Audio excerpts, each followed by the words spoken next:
Thank you very much, Jim, and it's extremely exciting to see so many people here. And it's a great pleasure and honor to welcome Professor David Harvey to the Penn Humanities Forum. David Harvey is unquestionably one of the leading scholars in the humanities today, and certainly one of the foremost social theorists working within the Marxist tradition. If I may share with you a brief confessional moment, I want to say that his work has been a great inspiration and source of instruction for me, but also something of a vexation.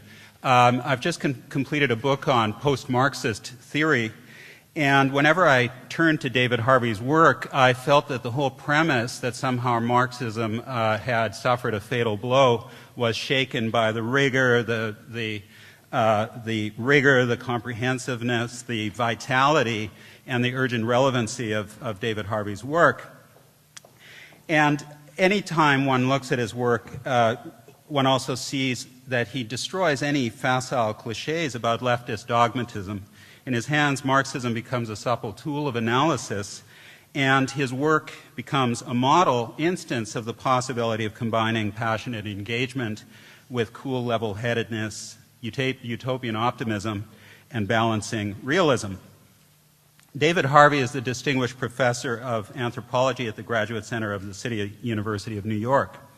He received his PhD in geography from the University of Cambridge in 1961, and geography has remained his primary home discipline throughout his career, even though he's been extraordinarily wide-ranging in his work. He taught for many years at Johns Hopkins University. He returned to England in the late 1980s and early 1990s to serve as a professor at the University of Oxford. And then in 2001, he took up his present position at CUNY. He's the author of far too many books to begin listing here, but I would feel remiss if I did not mention a few: The Limits of Capital in 1982, The Condition of Postmodernity, 1989, A Brief History of Neoliberalism in 2005, and most recently, The Enigma of Capital and the Crisis, The Enigma of Capital and the Crisis of Capitalism, which appeared in 2010. When Jim English and I planned this series on adaptations, we felt it was crucial to address the theme of capitalism. After all, capitalism is nothing if it is not adaptive. Indeed, if the theory of evolution has sometimes been pressed into the service of the analysis of capitalism, it bears remembering that, in fact, Charles Darwin's breakthrough idea of competition came from reading Thomas Malthus, a political economist. There is no shortage of praise for the adaptive capacities of capitalism. Neoliberals would celebrate these as signs of capitalism's power of innovation and growth, and possibly nothing less than the expression of the human spirit's imagination and yearning for improvement. From the vantage point of neoliberalism, what Joseph Schumpeter once called creative destruction has often been celebrated as the positive, triumphal power of capitalism. Yet even for Schumpeter, who was no friend of socialism, creative destruction was at best a very mixed thing, ultimately for him threatening the very survival of capitalism. And more distantly, reaching into a more distant history, it's important to recognize that creative destruction, in fact, is a central idea, if not phrase, in Karl Marx himself. After all, Marx writes in the Communist Manifesto, the bourgeoisie cannot exist without constantly revolutionizing the instruments of production, and thereby the relations of production, and with them the whole relations of society. David Harvey has restored the idea of capitalism's creative destruction to its proper place in a critical theory. He recognizes the inseparable relations between capitalism's dynamism, its instabilities, and tendency toward periodic crisis, and also its efforts to manage these contradictions and crises. As a geographer and urbanist, Harvey has written pioneering inquiries into both the spatial and temporal dimensions of these processes. In tracing capitalism's continuous efforts to overcome the limits to profitability, he has described, for example, a time-space compression in which increased speed of turnover, innovation of ever faster transport and communication, and flexible accumulation drive an ever more frantic pace. Likewise, he has analyzed the urban space as a spatial fix for periodic crises of overaccumulation, seeing in the built environment a mechanism that absorbs huge amounts of surplus capital. Questions of spatiality have also fueled Harvey's theory of globalization. Globalization, in Harvey's view, can be seen as the ultimate form of time-space compression. Globalization allows capital investment to move instantaneously around the globe, devaluing fixed assets and laying off labor in one urban conglomeration, while opening up new centers of manufacture in other, more profitable sites of operation. Globalization, in this view, does not resolve capitalism's crises and contradictions, but merely moves them around geographically. Contra Thomas Friedman, Harvey's globe is not at all flat, but it's very uneven and it's very shifting. Space matters in this analysis, not only to capitalism, but also to the resistances that capitalism provokes. We invited David Harvey to Penn months before the Occupy Wall Street movement began. Clearly, the Occupy movement highlights the urgent need to interrogate the meaning of space in capitalism. Space not just as a medium through which capital flows or becomes fixed, but also space as the indispensable site of contestation. In a recent piece on Occupy Wall Street, Harvey underscores the movement's rootedness in what might be called the most basic tactic of democracy, and I quote, "To occupy a central public space close to where many of the levers of power are centered, and by putting human bodies there, convert public space into a political commons, a place for open discussion and debate over what that power is doing and how best to oppose its reach." Close quote. The capacity of this tactic to provoke those at the levers of power is more than clear in the stunning willingness to employ force, even if that force is dressed up in a language of concern for cleanliness, hygiene, and public safety. So I won't say anything further. We have a very provocative title this evening, The End of Capitalism, with a question mark. I'd like to welcome Professor Harvey.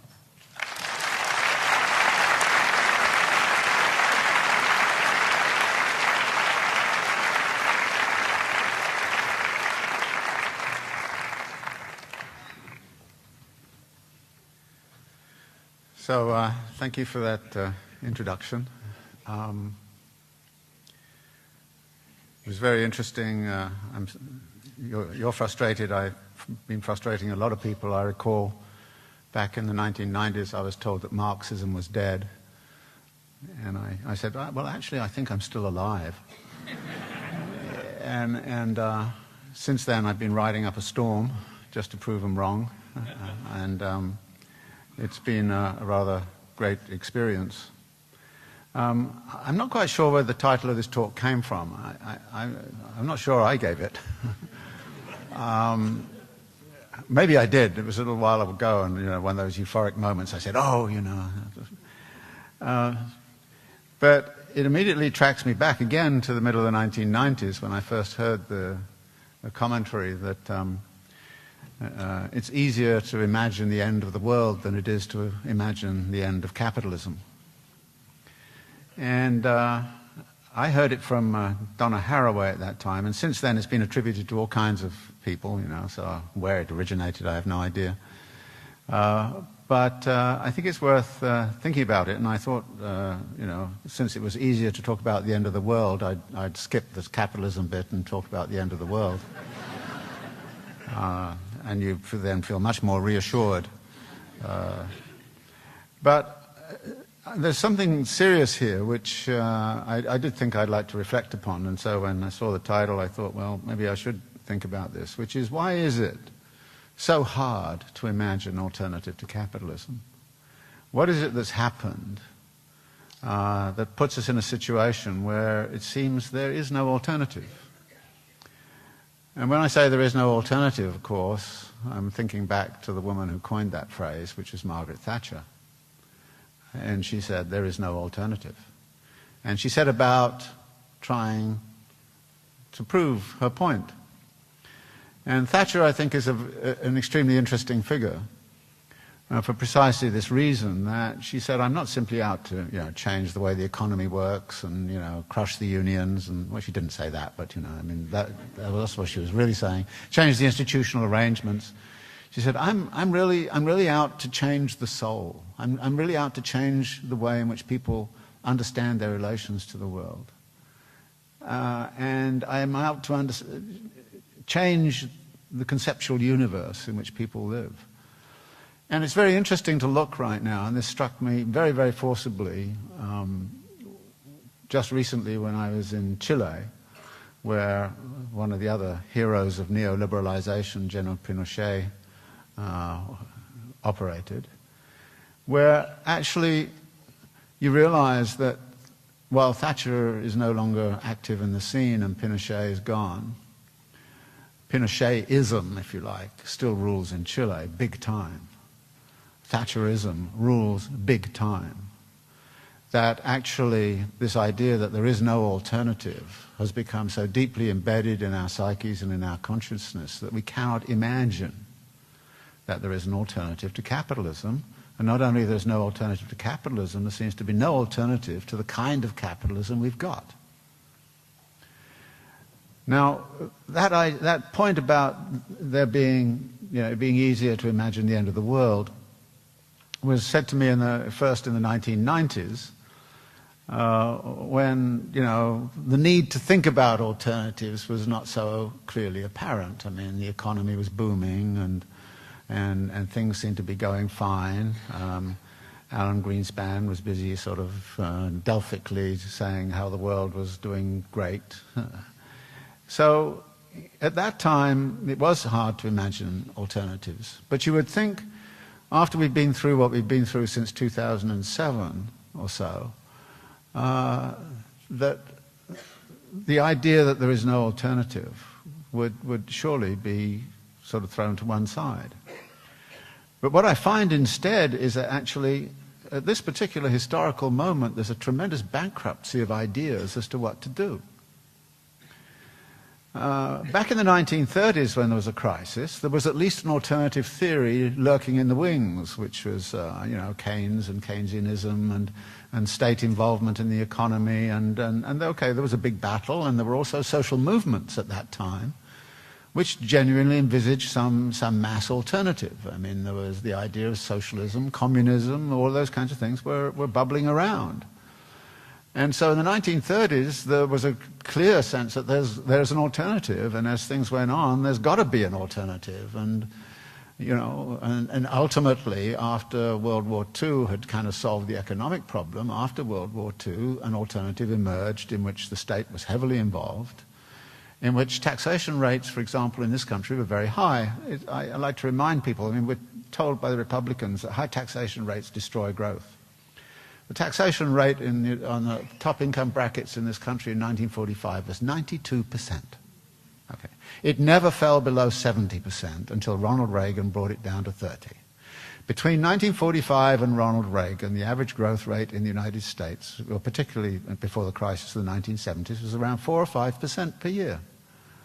In other words, this was one of the most successful boom periods of American history when the top tax rate was always at 70-odd%. Since Ronald Reagan, the tax rate has always hovered in the top tax rates hovered in the 30%. And what's been the average rate of growth since the 1970s? It's been about 2%. So don't tell me that high tax rates inhibit. I mean, these are the kinds of mythologies that you find. But anyway, in the 1930s, there was this alternative. That alternative ran out for a variety of reasons. I'm not going to go into them. In the late 1960s, and we had the grim crisis of the 1970s. But in the 1970s, there was also an alternative. There was a critique of Keynesianism, and there was a critique of state involvement in the economy. And that critique was well lodged in many of the think tanks, the Institute of Economic Affairs that influenced Margaret Thatcher, and then this country, the Heritage Foundation, Business Roundtable, all the rest of it.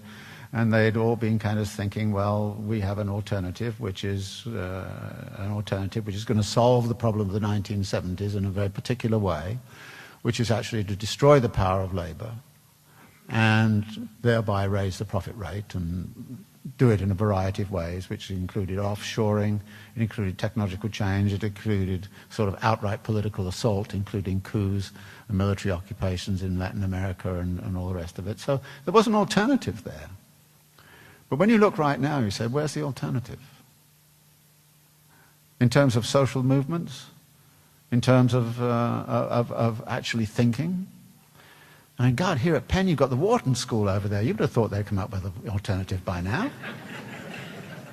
But no, they're so busy sort of training themselves to go and make money that, you know, why do they want an alternative? And indeed, why would they want to make an alternative when, in fact, the leading hedge fund managers a couple of years ago got $3 billion each in personal remuneration? I mean, you know, when I tell that to students, they say, how do I get there, you know? So here we are in this situation. And actually, you know, I want to talk about some other issues, but I think that right now what you see is the world divided, roughly divided into two camps. There is the hysterical austerity camp, which largely occupies Europe and United States, which says that the answer to our difficulties right now is to retire the debt because we became too indebted. And it's interesting to see, you know, how capital works. I mean, one of the theses that I work out in Enigma of Capital is the idea that actually capital never solves its crisis problems, it simply moves them around. And right now is a very good moment to actually watch this game of hot potato, you know. There it is. There it was in the housing markets of California and Arizona and Florida and all the rest of it. And then it moves into the financial institutions, and then it floods all around the world. And there's a financial difficulty, and the states mop all of that financial difficulty up. And then all of a sudden there's a sovereign debt crisis of the states, and the states don't know how to handle it except by doing things like making the people pay.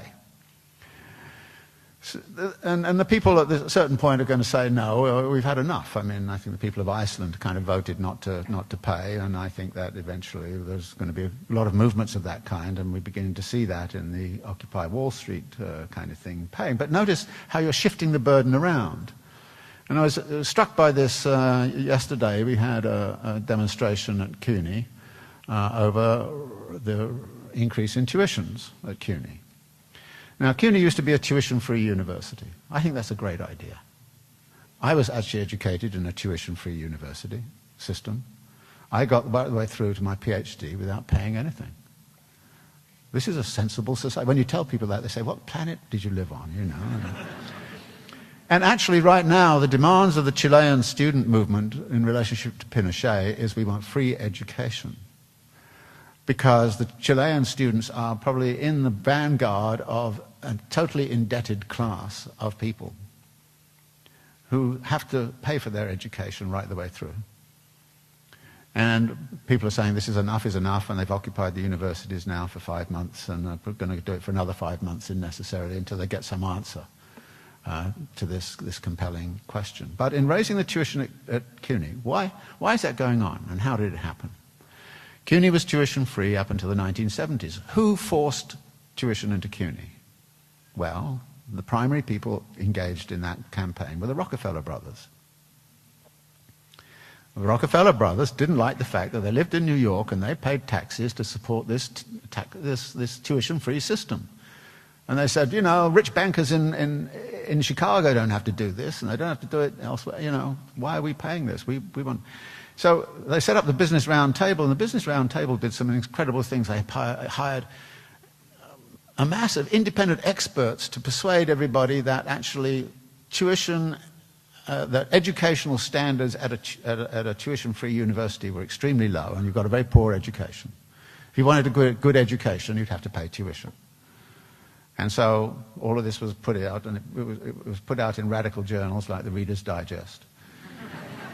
And then the Rockefeller brothers paid to have these independent expert opinions from the Reader's Digest to be republished in every college newspaper across the CUNY system as part of this attack upon CUNY. Well, now we've got to this situation where the bankers got into trouble and they got into debt, And because they got into debt, we had a crisis. And as a result of that, New York State is a bit in debt. So it's got to retire its debt. How does it do it? Well, one of the ways, it raises tuition on CUNY. Which does what? It increases student debt. You're privatizing the debt on the backs of students. You know, and you're creating this debt-encumbered class of students. Now, this is a good idea politically because, as somebody said about, you know, the mortgage stuff back in the 1930s, that debt-encumbered homeowners don't go on strike. Well, a debt-encumbered student has a very hard time making kind of political choices which are a bit risky when the debt is hanging over them. So debt encumbrance is a real problem. So this austerity mantra which we have is an answer to the particular question. And as we see from Ireland and as we're seeing from Greece and all the rest of it, it doesn't work. What it does is people get poorer, and because they get poorer, they spend less, and the whole economy starts to go down and down further and further and further. And Keynes saw that as a problem and said, well, the only thing to do is have the government step in and kind of get it going back in the other way. But no, we can't do that because the Republicans won't let you. And here is a very interesting, let me just sideline a little bit into a little piece of Marxian theory. I like to do this, you know, there's a kind of thing. Every now and again you go off and you say, oh, in volume 2 of Capital, Marx sets up a very interesting little model of how a capitalist society might work. He says, imagine there are only two classes in society. There are capitalists and the workers. Where does the demand come from in that society? Well, the demand comes from the capitalists paying workers, who then spend their money on goods, and the demand comes also from capitalists buying means of production. So the total demand is means of production plus the wage bill. What is the total supply that the capitalist creates? Well, the capitalist puts all of that to work and actually creates a surplus at the end of the day, which is called profit. So there must be more at the end of the day than there was at the beginning of the day. So the question is, who's going to demand that more at the end of the day? When, in fact, the demand which the capitalist has launched in is just simply the wage rate plus what they've spent on means of production. Demand at the end of the day, well, has to be bigger than that because you produce more than that. You produce the surplus, which underpins the profit. And Marx's answer is, well, it can't be the workers who do it, so the capitalists have to do it. Now, this is a very peculiar economy. The capitalists actually generate the surplus, and then they have to find the money to pay for it. Well, that's a very weird economy, actually, except that there's a simple way in which you can answer that question. That is, what the capitalists do is to buy now and pay later. And what they do is they actually launch further production the day after. So it's the expansion of the system the day after that mops up the expansion of the day before. And you need enough money to do that. Now, in Volume 2, Marx doesn't really explain this very well, but in Volume 3, when you introduce kind of stuff about, you find out that the gap between yesterday and tomorrow is filled by the credit system. So that actually buying now and paying later is like issuing IOUs. Well, that's what you do. And the IOUs then become larger and larger and larger as time goes on. What this leads to is a very simple relationship, which is that the accumulation of capital actually matches the accumulation of debt. And in the history of capitalism, there's a crucial relationship between the two. If you retire the debt, you end capital. And I wrote a nice little piece, which sent to the Wall Street Journal, which they didn't publish, which said, well, actually, the Republican Party, if it really does insist on this debt stuff, it doesn't really mean it because, you know, we know what Reagan did with the debt and we know what Bush Jr. did with the debt. If they really insist on this, they will do a better job of ending capitalism than the working class has ever done. Because if you end debt and you end the expansion of the debt economy, you end the possibility for the accumulation of capital. That is, capitalism is over. Okay? There's one answer to your question. No question mark about that. But this then, of course, immediately poses some problems about, well, how is the debt managed? And debt management then becomes crucial to the dynamics of a capitalist system. And what we've seen is debt management going crazy, of course, over the last few years. Now, one of the things that became very important to me, again, in writing Enigma of Capital, is to look back and say, you know, this question of relationship between debt and accumulation, how has it actually worked historically, and where did it come from? And I found a very, very interesting mass of literature back on the 16th, 17th century, which the economic historians have created, which is about what they call the fiscal military state. And it's about the way in which debt, state debt in particular, and militarization kind of went together. And that's how the wars were fought and all the rest of it, and what a crucial role this played in the dynamics and the origins of capitalism, one that has been largely left unexamined. And out of this came this idea that, well, actually, capitalism requires something that I called a state-finance nexus, which is some sort of configuration of state and capitalist power, which working together can actually orchestrate what needs to be orchestrated in terms of this relationship between debt accumulation and accumulation of wealth. It has some way to do that. And if you look historically, you find that this begins to become apparent, particularly in British history, the formation of this debt-finance nexus. Now, the contemporary version of this struck me very forcibly in the wake of the bankruptcy of Lehman Brothers. Because who appeared on television after the bankruptcy? We didn't see the president. Who did we see? We saw Ben Bernanke, who's the top of the banking system. And we saw Paulson. That's the state-finance nexus. They were it.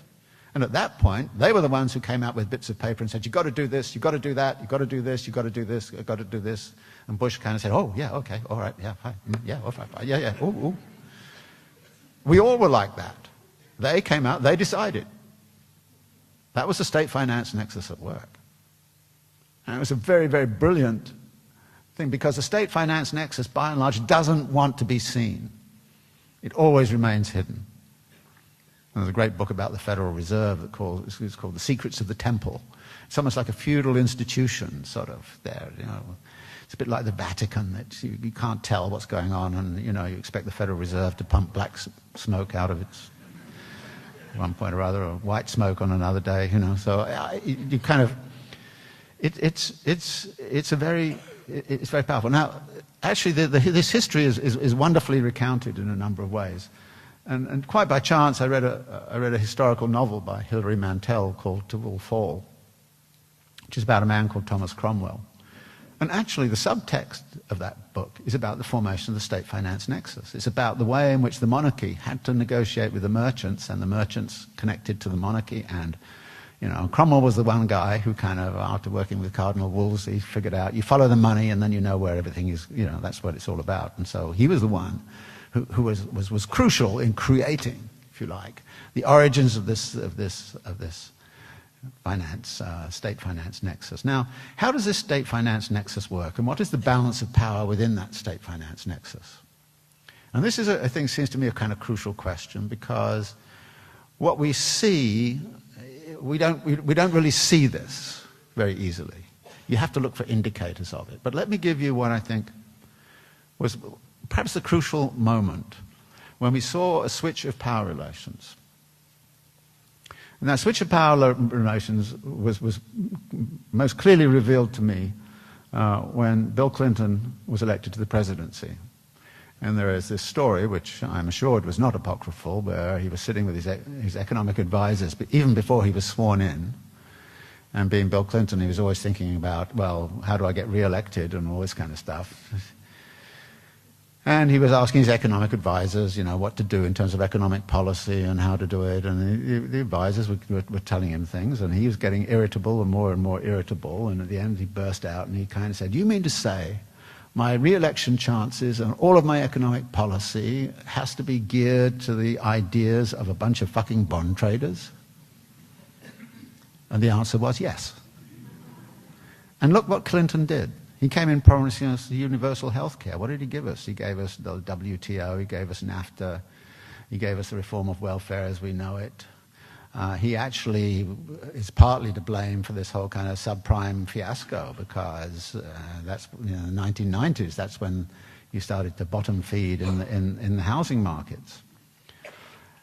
But that remark suggests that actually, at that point, political power was no longer in a position to dominate over financial power. And I think that's very critical to understand. Now, I tracked back a little bit, and I found a very interesting point where that general conclusion had been arrived at by the great guru economists. That in the wake of the stock market crash of 1987, Black Monday, you know, and I don't know, tremendous crash in the stock market, which was also connected to this sort of grumbling crisis of the savings and loan, in which more than 1,300 banking institutions went under in the United States. And at that point, William Isaacs actually threatened the banking sector with nationalization if they didn't clean up their act. So that period, 1987, there was and after that happened, people asked questions. They had this big meeting of all of the big guys, you know, Summers and Volcker and all those other people sitting around kind of saying, how do we understand what happened in 1987? And of course, being economists, they couldn't agree. But one thing that did come out as fairly consensual, that the United States was no longer in a position to decide unilaterally. That a crisis of that sort could not be managed simply by the US. It would require international agreement, international action.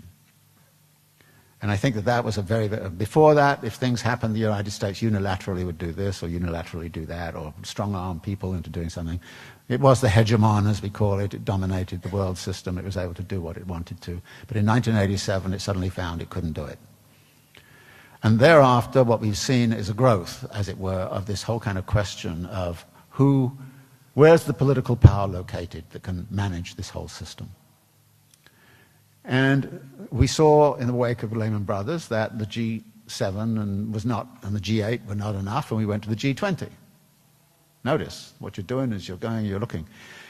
You get to a point right now when you look at it and you say, well, actually, the only way in which political power can now actually exercise power over the bond markets is by collective action. That is, there has to be almost a global government, which is going to actually consensually decide. It doesn't have to be a kind of, hierarchically organized, monocentric, but it has to be total agreement between them as to what to do and how to do it. What we saw in the wake of the Lehman Brothers was an immediate period of brief agreement between everybody. We've got to stabilize this system. After the system gets stabilized, roughly, then they all break apart and go their own way. And I thought it was very interesting. Obama went to the meeting in Seoul of the G20 and basically had a whole bunch of propositions and nobody listened to him. Merkel kind of said, no, we're not doing that. No, we're not doing that. No, we're not doing that. So you've got the austerity thing. And the austerity is stuck in a certain kind of mode, and it's a political decision and a political choice. And I want to go back to, I think, to this very simple and overly simplistic idea, obviously, which is the political choice is being driven by class power. The political choice in this country is driven by class power, clearly. And this is what the Occupy Wall Street people are saying, basically. You know, we've got to confront that power. And it's very interesting. You know, I can't remember so many cops surrounding the Tea Party rallies. And they would turn up with guns, and maybe the cops kind of thought, oh, well, we better keep out of there, you know. But, you know, 100 students at CUNY, and we have something like 300 cops outside glaring at you, pushing you around. I mean, this is kind of, seriously, this seems to be a major threat to political power, simply to talk about social inequality and the inequalities of political power which go with it. The fact that the party of Wall Street, as I call it, owns both political parties. It owns Congress. But then I suppose it's done it ever since Mark Twain remarked that the Congress is the best that money can buy. And so you've got this and of course they dominate the media, and indirectly they dominate the judiciary and everything else. So we live in a class-dominated society where the one thing you can't talk about is class domination, because there's something nasty about that. You might be socialist or something awful like that. So here we have this, and this strategy is, of course, has been long-standing. And it's a way of using the debt for political purposes. Now, there's a sort of saying, you never let a good crisis go to waste. And in this instance, what we've seen is a couple of crises which have not gone to waste. But I'd like to suggest to you there's a certain continuity here. When Ronald Reagan came to power, what did he do? He reduced the top tax rate from 70 to 30%, as I've already remarked. He had an arms race with the Soviet Union, huge arms race, which was deficit financed. And towards the end of the Reagan administration, David Stockman, his budget director, said, well, our plan was to run up the debt in such a way that in order to retire the debt, we could get rid of all of the social programs we didn't like and cut all of the environmental regulations which industry doesn't like. And that, of course, was what they set about doing. So the debt was an excuse to do that. It was an excuse to lead a class assault upon social welfare structures and a class assault upon environmental regulation. What did George Bush Jr. do? Fought 2 unfunded wars, cut the tax rate on the top, big deal with Big Pharma to sort of give them loads and loads of money. None of it was funded. The debt was run up like crazy. All the time that he was in power, Dick Cheney always said, Ronald Reagan taught us deficits don't matter. That's the Republicans for you. Deficits don't matter. What he really meant was, well, when we get the debt up there far enough, we'll be able to go after all the social programs and all the environmental regulations we don't like. And what the hell is happening right now? That is exactly what they're doing. It is a class assault upon the well-being of the most vulnerable people in the population, and it is a class assault upon anything to do with environmental, sustainability. So this is a political choice. And it is a political choice in Britain, and it's a political choice throughout much of Europe. That what you're doing is, everybody's pointing out, what you're doing is actually succoring the rich and screwing the poor. But that's been going on for some time. Actually, that's what the IMF did to Mexico in 1982. That's what a structural adjustment program is classically like. I'm very proud of the fact that a book that I published in 2003 looked at the aggregate data of the United States and said, look, in any other case, the United States was ripe for structural adjustment. The trouble is, of course, the United States is the IMF, and so it's not going to structurally adjust itself. But now, in effect, we are being structurally adjusted.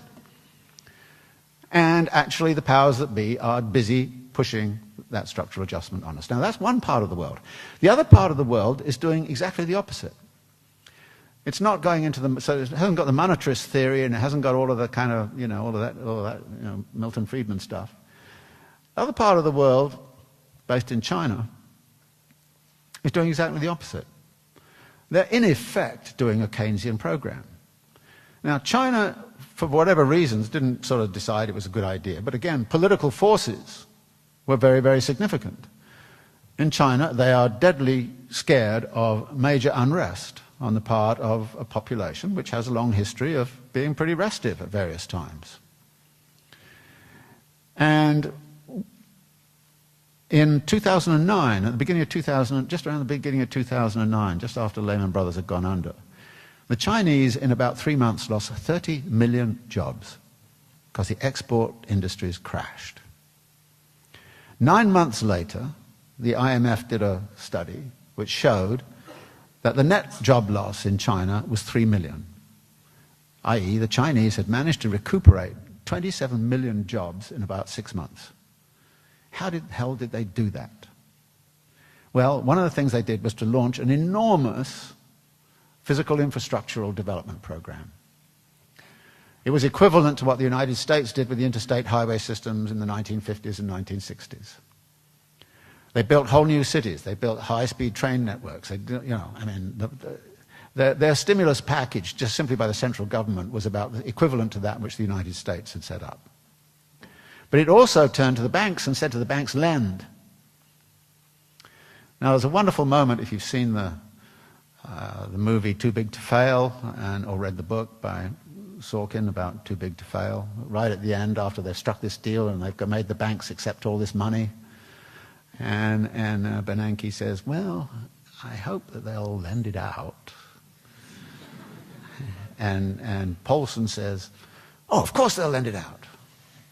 Well, of course they might lend it out. And of course they didn't. But if you're a Chinese banker and you don't do what the central government tells you to do, oh boy, you're in trouble. So the banks lent out furiously to all these development projects. The result was been a boom in property prices in China, property development in China, which matches the boom that's went on in the 1990s into 2000 in this country. It's a huge, huge boom.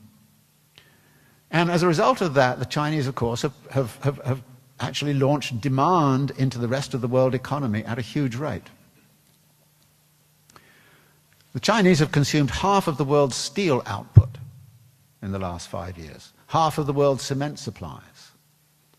Now, where does steel come from? Well, where does the iron ore come from? Where does the copper come from? It comes from places like Chile, Australia. You go to Chile and Australia and people say to you, what crisis? Argentina, Brazil, doing fine, expanding by 5-7% because China's expanding at 10%. India's catching up with China now. So half of the world is on this expansionary game, and the other half is on this austerity game. And of course, it's very, very interesting to see, how in the United States people say government can't actually do anything to expand the economy. And you say, what the hell are they doing in China? Oh, and by the way, take a look at Singapore and a few other places as well. The government's heavily, heavily involved. And in fact, the only successful economies over the last 10, 20 years have been those that have been centrally directed. And yet we've got this mantra, which is, I don't know, living on some other planet. So you have these two things. But the Chinese model is not stable either, for exactly the same reasons that the Keynesian thing ran out. But China's gone through the Keynesian thing of the 1950s and 1960s in this country, almost compressed in about 3 years.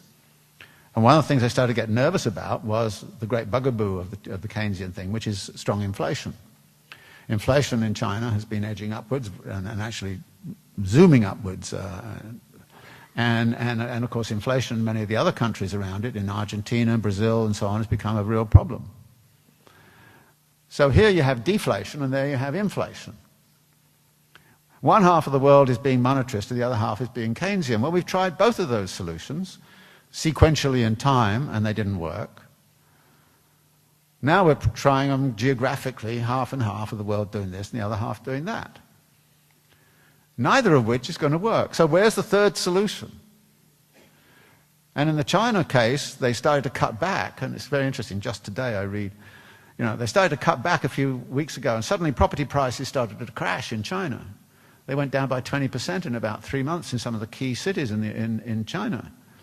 And everybody started to panic. And now what has the government done? It's actually gone back and said, okay, banks, lend. Get back into the game. So there's a frantic attempt in China to sort of stabilize things by playing these games. In the same way that we're seeing in this part of the world, and in Europe in particular, we're seeing this incredible game being played of trying to deal with the sovereign debt problem in very peculiar kinds of ways. So the point of this is to say that actually I don't see at this particular point any major alternative in the horizon in terms of what capital can do. On the basis of what has been going on the last 30 years, I can make some rough predictions as to where things might go. And this is a bit like weather forecasting, where I was assured by one of my colleagues who's expert at this, that actually if you say the weather tomorrow is going to be roughly the same as it is today, you'll be right 60% of the time. And there's an immense amount of effort put in to try to get the predictability up to 80% of the time, but 60% of the time, it'll be the same as tomorrow. And a bit on that basis, what can we really expect? Now, I've already mentioned what seems to be this key switch in the state-finance nexus, where, put crudely, bond markets dominate sovereign political power. And they're dominating, as we see in Europe, very, very strongly. We're not seeing it here in the United States, but in effect, that is what's happening here in the United States as well. So, if that's the case, then the big question is, what's happening in those markets? And how can we understand what they're doing and in what direction they are moving? What we're seeing, of course, is it's not only are you actually dominating political power in the way that Bill Clinton recorded it, but what we now see in Europe is effectively the overthrow of democratically elected governments and the appointment of technicians who are doing the will of the bond markets. 2 governments now. Pretty soon, if you don't willingly actually do what the bond markets want, you'll be in that lot too. So what does this mean for democracy? Now, there's a very interesting problem that lies behind this, which is really what I want to really emphasize. Capitalism has always been about expansion, for the reasons I've already mentioned. It's always been about growth. Have you ever heard anybody who's pro-capitalist say they're anti-growth? In effect, a crisis is defined as zero growth, right? I mean, since when is zero growth a crisis? I mean, actually, it turns out zero growth is one of the best things that can happen to the environment, but leave that aside. Historically, the volume of goods and services has grown probably around the rate of 2.25% per year, but it's a compound rate of growth. Marx has a wonderful kind of little argument where he kind of says, well, actually, this guy in 1780 calculated if he had invested a sovereign on the date of the birth of Jesus Christ, there would now be enough sovereigns to actually fill up half of the universe. No, solar system, sorry. That's what compound growth does. 3% compound growth is considered a reasonable kind of way for capitalism to work. 4 or 5% is really good. 10% people start to, if it's 10% in aggregate, people start to worry about its overheating and all that kind of stuff. Less than 3%, things are sluggish. 0, you're in a crisis. I mean, that's the general story you'll get from the financial press.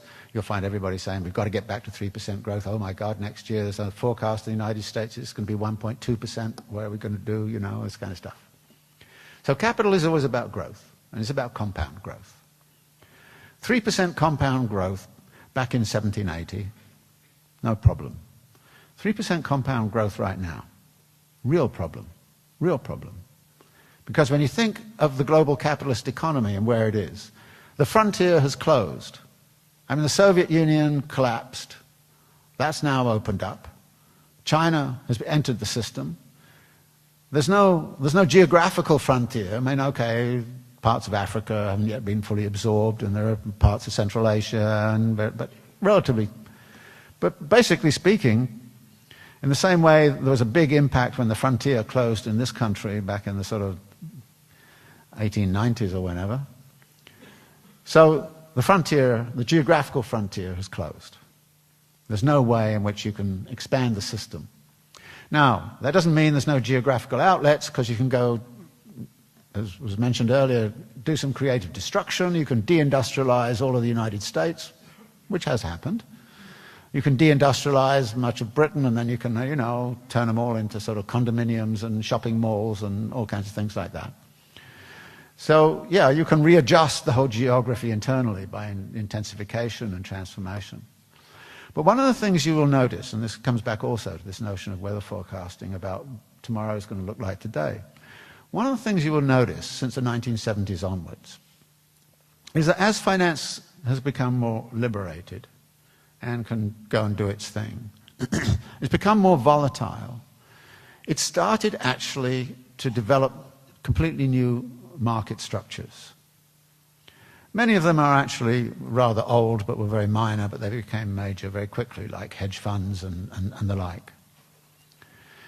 And what that suggests is that actually the credit system is in itself generating new market possibilities for the accumulation of wealth. And that is precisely what we've been seeing, of course, in what's happened in financial markets since the 1990s in particular. And as the credit markets become capable of generating more and more wealth almost internally, people can suck more and more wealth out of it. And much of the concentration of wealth that's occurred in the world has occurred through, of course, sucking wealth out of financial markets. I mean, the hedge funds I mentioned, 3 billion each. I mean, I thought it was pretty outrageous in 2003 when the leading hedge fund people got 250 million each, but now they get 3 billion. I don't know, one of them who got 3 billion 2 years ago is having a hard time this year, poor fellow. So I think that what we have here is a category that I really like in Marx. It's called fictitious capital. That actually, fictitious capital has always played a very important role in the dynamics of accumulation for the reasons that I've mentioned about, getting from yesterday's, supply to, today's demand kind of thing. But fictitious capital has become much more significant in the system. And as fictitious capital has become much more significant, so what we've seen is a kind of almost a closure of how that fictitious capital works. Now, when you use the word fictitious capital, people can say, well, it's a very abstract concept. Give me an idea of what you mean. What I mean is this. There's a very interesting positionality of financial institutions. Who lends the money to the developers who build tract housing around San Diego? The financial institutions do. Okay, so the tract housing is built, the laborers get paid, everything goes on, and then at the end of the day, the houses are there. Who do they sell them to? Well, they sell them to some people who need a mortgage to buy them. Who provides the mortgage? Well, actually, the same financial institution that actually funded the developers also provides the mortgage. And in fact, they had package deals when the developers started to develop. The financial institution would offer you a deal, where you can get in on it even before it's built. Things like that. So you could actually... Now, you see what's happening here is that actually the financial institution regulates the supply and the demand. All right? And, of course, because it's regulating the supply and demand, it's also in a position to manipulate prices. And as it manipulates prices, and so pretty soon, you get the asset bubble in the housing market going on and on and on. And if at the end of the day, the financial institution can't find anybody to buy it because they haven't got enough good credit rating, you say, well, instead of 20% down, why don't we say 10% down? And then after a bit, well, instead of 10% down, why not 5% down? After a bit, we get our money out of fees anyway. We don't care about the mortgage. We just package it off and sell it to some unsuspecting municipality in Norway saying it's as safe as houses. And the fact that later on they won't be able to pay their police service is too bad. So this is the way fictitious capital works. And what we've seen are more and more signs of fictitious capital operating in this way, and immense wealth being extracted in this way by certain classes in a society. And along with that goes a tremendous concentration of wealth. And what we've seen, as everybody obviously knows, over the last 30 years, is tremendous concentrations of wealth and income, and that wealth and income then has tremendous implications for the wielding of political power. So you end up with a following prediction, that if this system continues and we do not make any radical changes in it, and I see no sign of any radical changes coming from pretty much any quarter, if we make no radical changes in it, we're simply going to perpetuate in which one half of the world is going to be actually drawing immense wealth on the basis of fictitious operations, while the rest of us will be looking for enough to eat. And we know already the amount of poverty and the amount of hunger amongst children in this country has been increasing, and we will see that in many other parts of the world. So here's, if you like, that one scenario. And where, but then you ask the question, who is really kind of confronting the dynamics of that scenario, and is able to tell us exactly why it's happening in the way it's happening. This takes a lot of hard work and a lot of hard thinking. And frankly, we just don't have institutes of thinking that actually are prepared to grapple with these sorts of questions in the degree they need to be grappled with. I mean, I try and do my little bit, but, you know, I'm pretty isolated. You know, and certainly I would never get interviewed on any of the mainstream media, and I pretty much get isolated, you know, everywhere. Not true in Britain, by the way. I get on the BBC, but, you know, the BBC still has a residual of something or other that doesn't exist in this country. So you look at that, and you kind of look at a rather dismal situation. The other possibility would be the China model, which will take root. And it's interesting, there are a number of think tanks in this country, and I've been reading the commentaries on them, many of which are beginning to say, you know, this big stuff that's going on is so big that obviously democracy can't work. That we need these macro decisions to be made by an elite group of people. And in fact, we need to set up a form of governance in this country which rather parallels that of China. I mean, people are seriously, they don't say it that way, but in effect, that's what they're saying. Because all this democracy in Washington is screwing things up. I mean, look at it, it's just a mess. And so what we'll do is we'll have democracy will be local. You can, you know, be democratic about what trees get planted in your park or something like that, but you know, the big macro questions are going to be handled by an elite group. So the China model starts to become rather attractive as actually a form of governance that can actually work. But, as I've suggested, the 3% growth, compound growth, which is not quite being achieved in the global economy right now through this balance of the China growing at 10% and India at 9% and, you know, and the United States at 1% and Europe at 0%. That scenario is not possible to go forward over the next 50 years. That is, something radically different has to happen. And that radically different can either be the scenario I just said, which would have capital actually move into a completely fictitious world, in which it would almost be a kind of virtual capitalism, where people would be living on vast amounts of wealth and power, probably a concentration of wealth and power that would have 50 families control about 80% or 90% of global wealth, which is not impossible given the current dynamics. I mean, the number of billionaires who've erupted in India in the last, you know, there were 26 billionaires in India 5 years ago, there are now 69.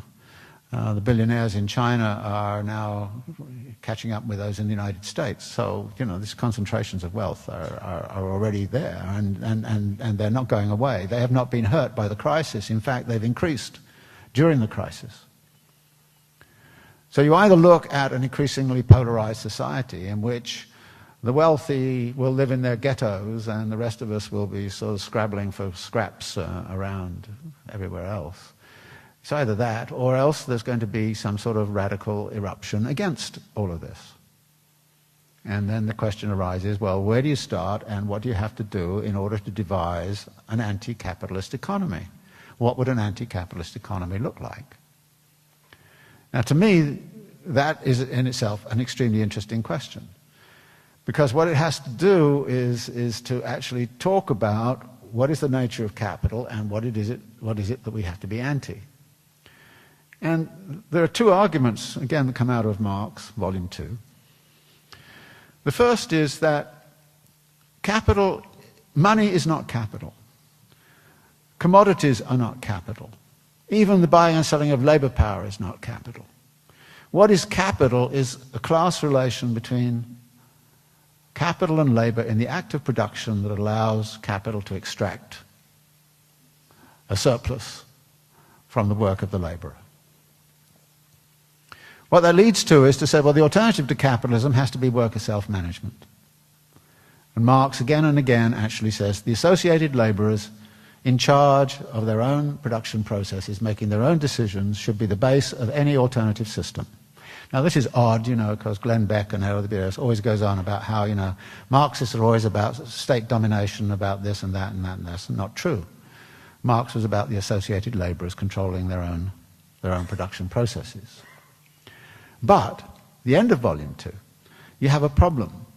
How do you actually control and coordinate the activities of these many, many different groups controlling their own production? How do you make sure that if you want to make a car, that the steel is there, and enough steel is there, that enough rubber is there? How do those proportionalities work out? The general idea in theoretically under capitalism is the market does it for you. And that the alternative, which is sort of centralized state planning, is a disaster. And right now the left doesn't want to talk about any kind of centralized state planning because, the left is basically about local action and local, it's all in favor of the associated laborers controlling their own thing, but not thinking about the question of coordination. So how does coordination work? Well, actually, the corporations know how to do it, because actually the corporations don't work through the market very much. They actually have a control and command system back through their supply chain. They send an order down their supply chain and say, we want so much steel, or we want so much, of this, or so much of that. They don't actually go out and haggle in the market and say, okay, now I've got the steel, now I can do it. No, they orchestrate it. And it's all orchestrated on a just-in-time system in which they say, we want so much steel on such and such a day, and we want so much more steel on the day after that, and then we want this amount of, So actually, corporations engage in centralized planning, and in a very sophisticated way. And it's not hard at all to imagine that capacity for centralized planning, it currently exists in corporations. Walmart, for example, does it beautifully.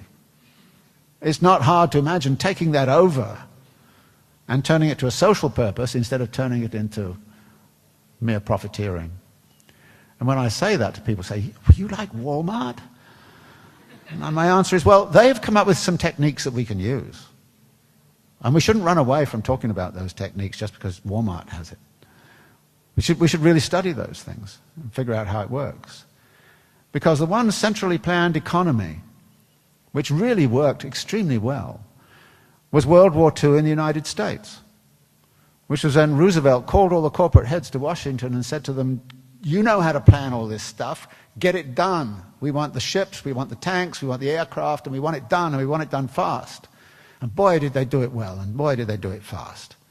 And that was one of the things that terrified corporate capital, that they were actually part of a centrally planned economy. And they were the agents of a centrally planned economy, which was actually something that Marx envisioned. He talked about joint stock companies, and he said, actually, these are associated capitals. The individual capitalist is gone. Associated capitals knows how to do these things. That is the transitional organization that can take us into another world. And I think that that is, if you like, one of the ideas that I'd like to throw out. That there is an alternative, and it already exists. We just have to be able to go in and understand how it's working right now and how it can be converted to something completely different. That is what we need to do. But before we do that, we've also got to demystify all of this nonsense, which we're taught, by the neoliberal economists and even the Keynesians, that somehow or other deepening what we're currently doing is going to be the answer to the difficulties we're in. Compound growth forever is impossible. An alternative has to arise in which there's a zero-growth economy. Economic inequality has to be eradicated. Environmental degradation has to be stopped. And there's only one way to do it, and that's to end capitalism. Thanks very much.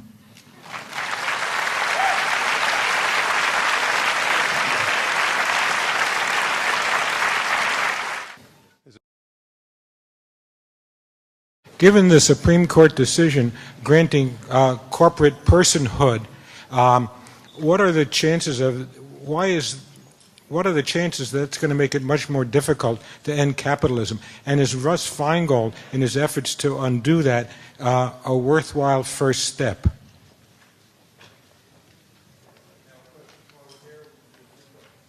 All right. Well, Professor Harvey, just thank you so much for a wonderful talk. My name's Nick. I'm an undergraduate from out at Swarthmore College, and on Monday, Robert Putnam came to Swarthmore College, and I think one of the things he was saying was that in America today, the distribution of social capital, which is really one of the focuses of his work, has come to mirror more and more the distribution of financial capital.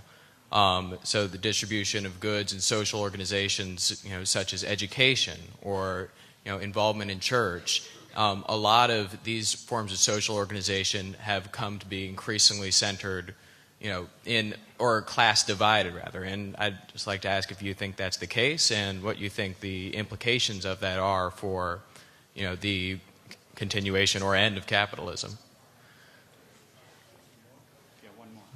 Okay. Hello. Thank you for being here.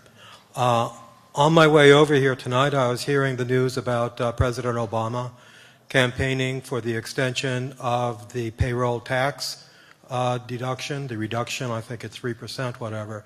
And I'm wondering if this is not a part of a long-term strategy to create, basically to destroy Social Security, as that is what it funds.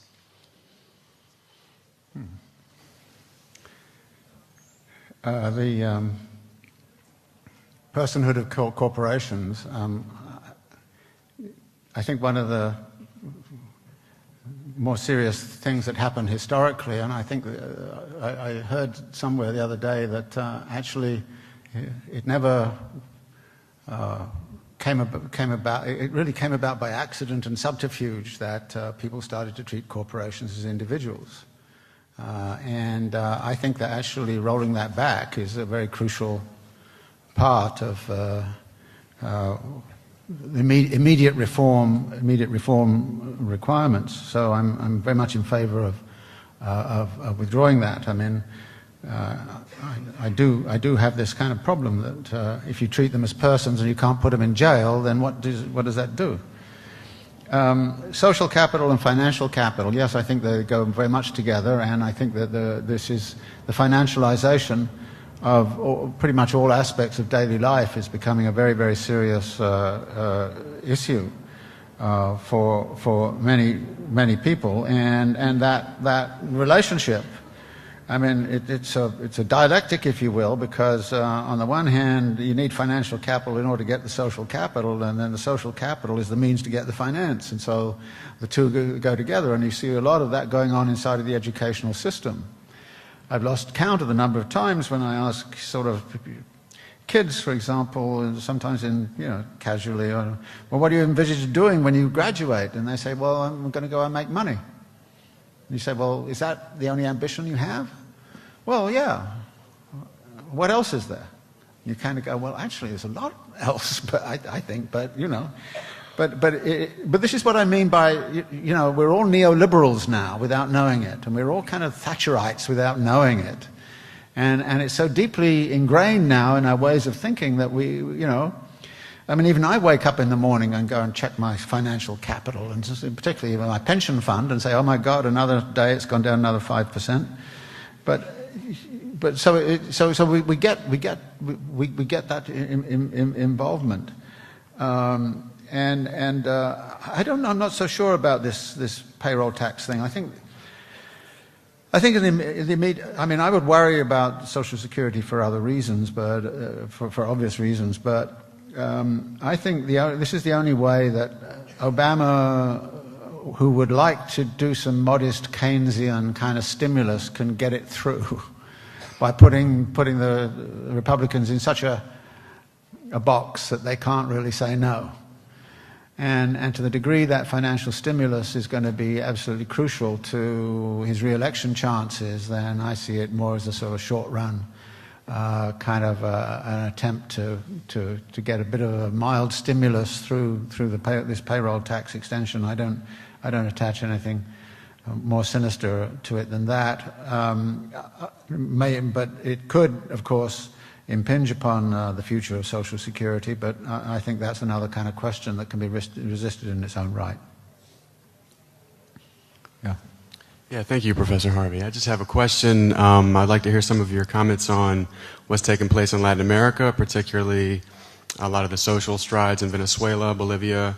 I just read that Daniel Ortega, the new president of Nicaragua, is not going to be recognized by Washington.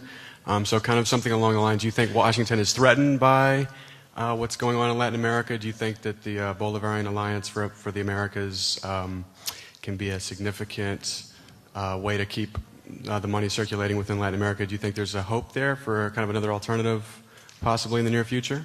Thanks. Hi, Professor Harvey. Please forgive my bouncing. I have a 3-month-old on my shoulder. Yeah. I wanted to know what your message would be tonight to the folks who are going to be coming out of jail at the Roundhouse and for the others who've been either occupying at City Hall with them or who've been supporting them. Yeah. You suggest that zero growth is the model, but with a growing population, where will the jobs come if you have zero growth? Okay, the message to the jailed folk is the struggle continues. It has to. You can't stop. I mean, I think it's terribly important at this moment that we be persistent. We've had all of these movements over the last few years that have erupted and then gone down, and in effect, the powers that be are used to the idea that there's going to be a massive march one day, and then it's all going to disappear, and nobody's going to notice. That's why I think it was so important to occupy the space and keep it occupied. And I think we have to keep on occupying spaces as much as we possibly can, recognizing, of course, that this is running into all of the problems you know full well, but it's very important that we not get diverted and divided. That's the other issue that I would say. Let's keep solidarity. Let's keep let's keep at it and keep the message simple, because there's a very simple problem here, which is just simply the concentration of wealth and power and the way in which it is exercising political domination. That's it.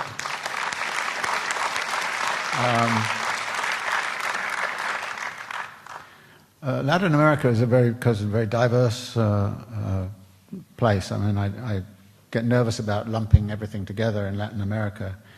I think what happened in Venezuela and to some degree Nicaragua, I have to say I'm a little bit skeptical about some of the things going on in those two countries. On the other hand, what happened in Bolivia was really absolutely stunning from 2000, 2005. I think now they've got the classic kind of problem of what happens when you get state power. And I think Morales is in a difficult situation of having to compromise, if you like, with the outside forces and to some degree with his own internal bourgeoisie, and he also needs to extract the resources to get the money to develop, and at the same time the indigenous populations, and so there's a very difficult situation emerging in Bolivia. But I have great admiration for what the Bolivians have done, and similarly I have great admiration for what's going on in Chile. I mean, it's really stunning what the students are doing, and they're extremely articulate, very well organized. And I went to a high school, and some of the high schools are occupied, and it's incredible just listening to 15-year-olds talking about, political processes and so on. And by the way, something that's very interesting about the Chilean movement is that in 2006 there was an eruption in the high schools.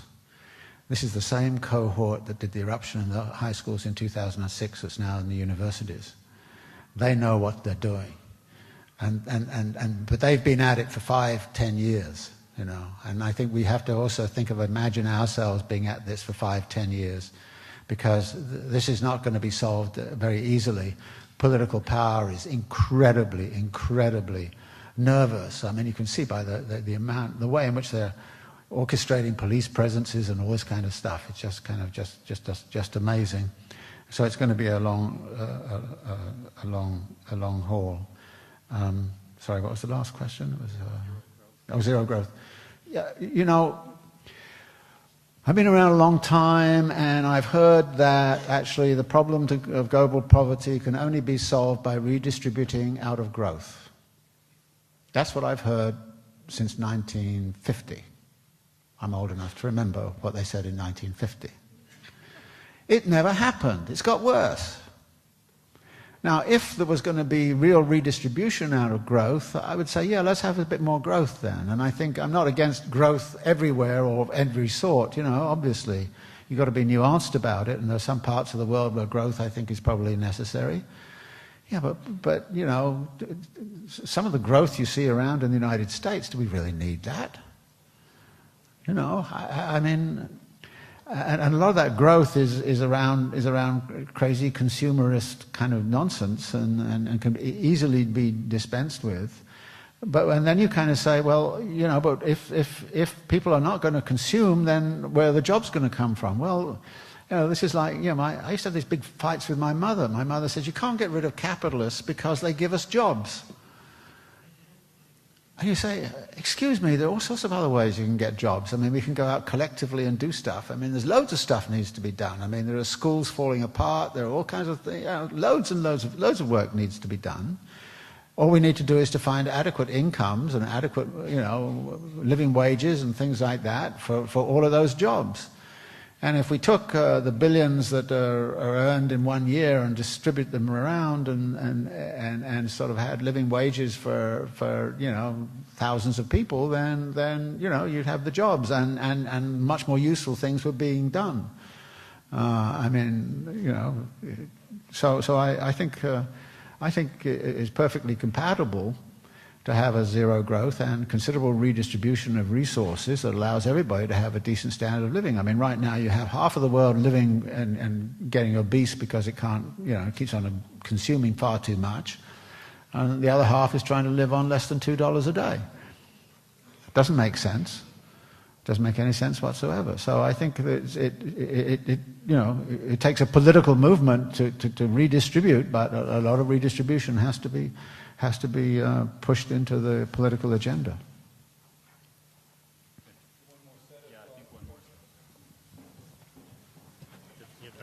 Okay.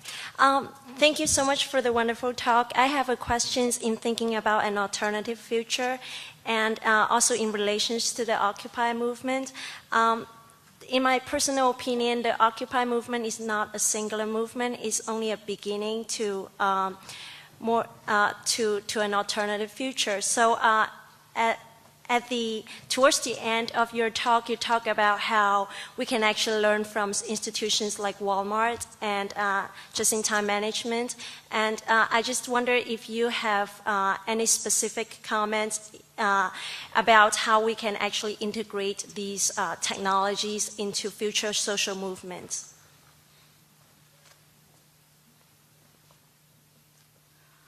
My question is, do you think the recent fluctuations of the stock market are some kind of method of extraction? And if so, how can that be stopped? I'd like your thoughts on the following two statements. One, perhaps technology has come so far that we don't need everyone working. If you have one person feeding 100 people, is there going to be a permanent unemployed because we're just so efficient?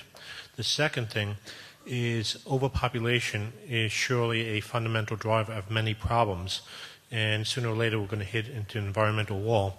How do we address the problem of world overpopulation? Let's take one more. Thank you. You spent a long time making a really great case for the end of capitalism, but since there isn't a David Harvey think tank yet, I wondered if you could elaborate a little bit more on some of the solutions and maybe give us an agenda. Well, you'll have to get me back next year to do that. Well, I'll match that with actually the first question. I think, you know, social movements are bubbling up all over the place with different ideas. One of the arguments I have with many of my students and also with some of the people in the social movements, is that they're often a bit of a victim of what I call a fetishism of organizational form. That there's only one organizational form that's going to work. And you know, well, the favored one is horizontality. Everything has to be horizontal. And I kind of say, well, and I love these assembly things and horizontality and all of that. I think it's great.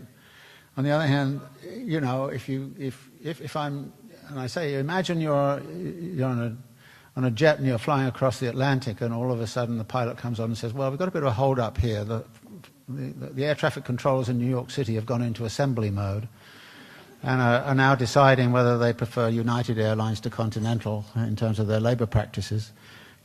You know, there are many aspects of the contemporary world which are what I call tightly coupled systems, which need instantaneous decision-making. I wouldn't want my anarchist friends in charge of a nuclear power station, for example. And you can say you don't want nuclear power, and I tend to agree with that, but on the other hand, there are many systems like that. And so you have to start to think about organizational forms that can actually address the nature of the problem that you're looking at, instead of kind of saying, I'm not going to touch that, because if you violate horizontality, and if you're hierarchical, you're a Leninist pig, you know, I mean, I get called that anyway, but so you kind of go,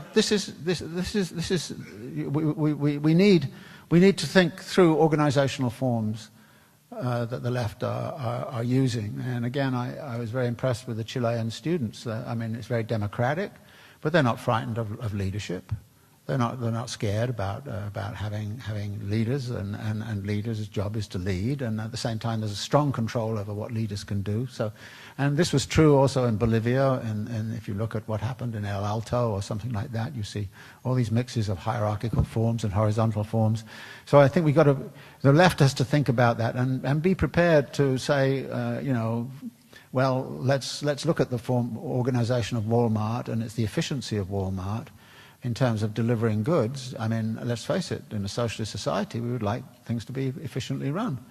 No? I mean, some things anyway. I mean, other things we might just have fun and not worry about the efficiency at all. But other things, I think we want the sewage disposal to be efficient.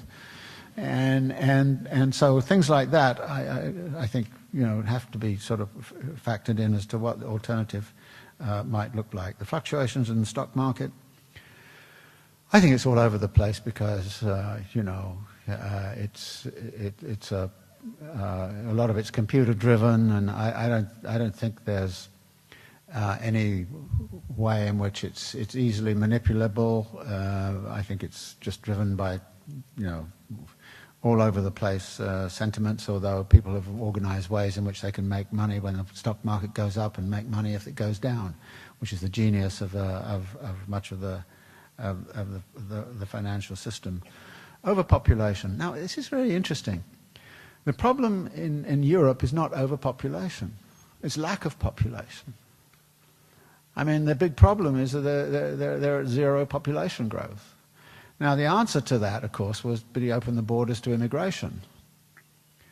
And one of the arguments over Turkish accession into the EU is is that labour supply going to be available? You know, and of course Turks have already been imported as labourers into Germany anyway. So many parts of the world, Japan, for example, China's beginning to run into very fast into an ageing population situation. So one part of the world, again, it's a bit like I mentioned earlier, one part of the world is close to zero population growth, and the other part is still booming. And if you look at the conditions in the two parts, and you would kind of say there's an obvious relationship between various things that are going on. The single most important thing that would have an impact on population growth would be education of women. And therefore the women's question is crucial. If women were highly educated and became part of the labour force in ways, I think the population problem would essentially disappear. And interestingly, though, of course, as Marx pointed out, a surplus population is absolutely necessary for the accumulation of capital. And therefore population growth is something that is often frequently stimulated through the dynamics of capital accumulation. But there you know, the population problem is, I'm not saying there's no problem there. I'm saying that actually its connectivity to this dynamics of accumulation is very specific and needs to be understood in terms which allow for the gradual reduction of population growth rates, which I think we've seen happening very, very strongly, even in China, but not, of course, in India, so that when you compare those, so there's a lot of variation in all of that. Okay? All right, I think we're there. Okay, thanks very much.